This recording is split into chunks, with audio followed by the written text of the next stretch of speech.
اللہ اکبر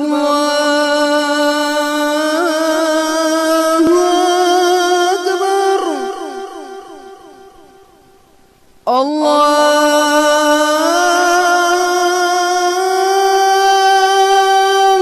اکبر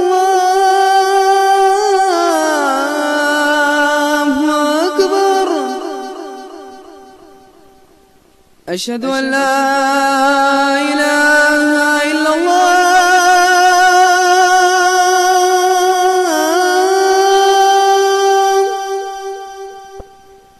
أشهد أن لا إله إلا الله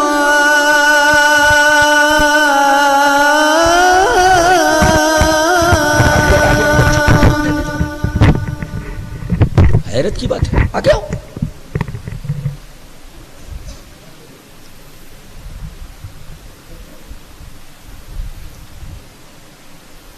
تو پہلی شرط ہے ایجاب و قبول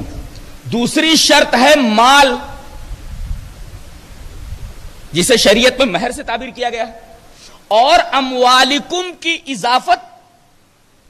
ضمیر کم کی طرف کی گئی ہے یعنی تمہارے مالوں کے ذریعے سے جہیز کا رد ہو گیا یعنی شادی میں مال مرد خرچ کرے گا عورت نہیں نہ جانے یہ بیماری مسلمانوں میں کہاں سے آ گئی کہ وہ پورا خرچہ لڑکی والوں سے کرواتے لڑکی کتنی پڑھی لکھی کیوں نہ ہو جہیز ماں باپ کو دینا ضروری ہے یہاں اللہ تبارک و تعالیٰ یہ فرما رہا ہے کہ مال مرد خرچ کرے گا عورت نہیں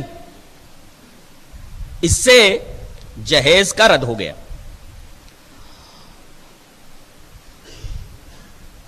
تیسری شرط محسنین غیر مصافحین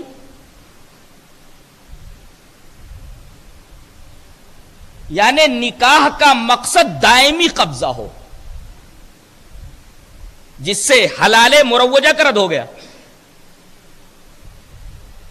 حلال مروجہ میں کیا ہوتا ہے ایک آدمی جذبات میں آ کر کے اپنی بیوی کو ایک مجلس میں 3 طلاق دے دیتا ہے جبکہ اہل حدیثوں کے ہاں ایک مجلس کی 3 طلاق ایک ہی مانی جاتی ہے دوسروں کے ہاں تینوں واقع ہو جاتی ہیں 3 مرتبہ طلاق کے کلمات کہنے کے بعد بھی ابھی وہ عورت اس کے نکاح سے نکلی نہیں یہ کہتے ہیں نکل گئی اب اس کی شادی کی تیاریاں ہوتی ہیں ایک آدمی کو پکڑا جاتا ہے کہا جاتا ہے کہ اس سے شادی کر لے اور رات گزار کر کے کل صبح اس کو طلاق دے دینا یہ ہے حلال مروجہ بدترین قسم کا گناہ ہے یہ اس لیے کہ وہ عورت جس کے لیے حلال تھی اس کے لیے حرام کر دی گئی اور جس کے لیے حرام تھی اس کے لیے حلال کر دی گئی اور جس مرد سے نکاح کیا گیا اس سے شرط کر لی گئی کہ یہ نکاح جو تیرا اس عورت سے کیا جا رہا ہے یہ ہمیشہ کے لیے نہیں ہے بلکہ کل تجھے اس کو طلاق دینی ہے اور احسان کی حقیقت یہ ہے کہ دائمی قبضہ ہو آپ اس نیت سے شادی نہ کر رہے ہوں کہ میں اسے کل طلاق دے دوں گا پرسوں طلاق دے دوں گا 10 دن کے بعد طلاق دے دوں گا تو محسنینہ سے یہ مسئلہ معلوم ہوا کہ نکاح کا مقصد دائمی قبضہ ہو ایجاب و قبول مہر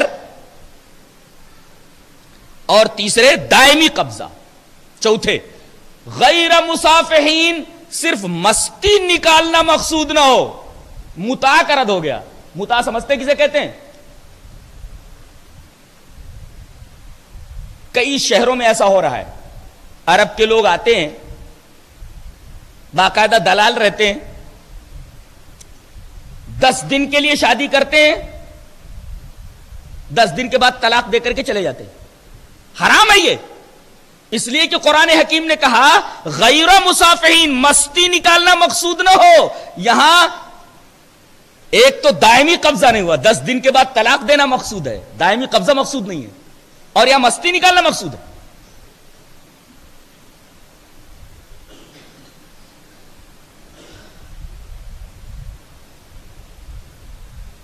ایک اور شرط،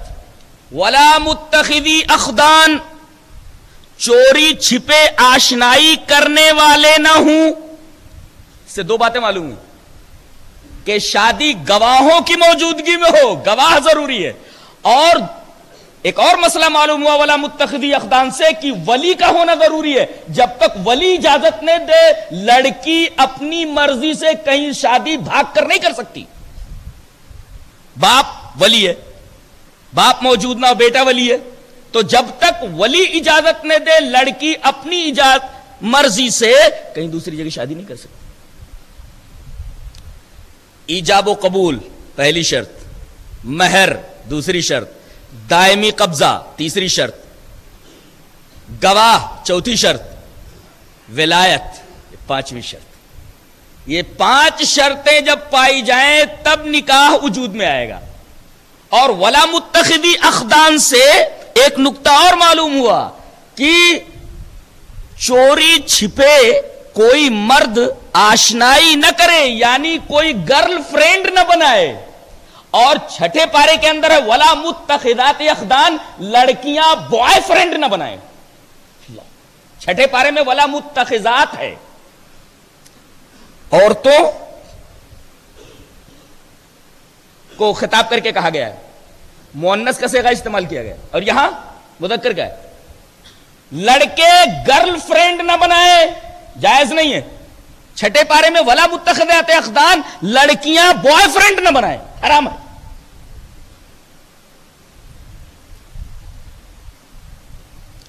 تو نکاح کی یہ 5 شرطیں ہیں، یہ 5 شرطیں جب وجود میں آئیں گی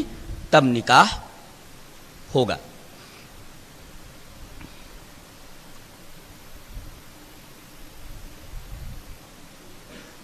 اس کے بعد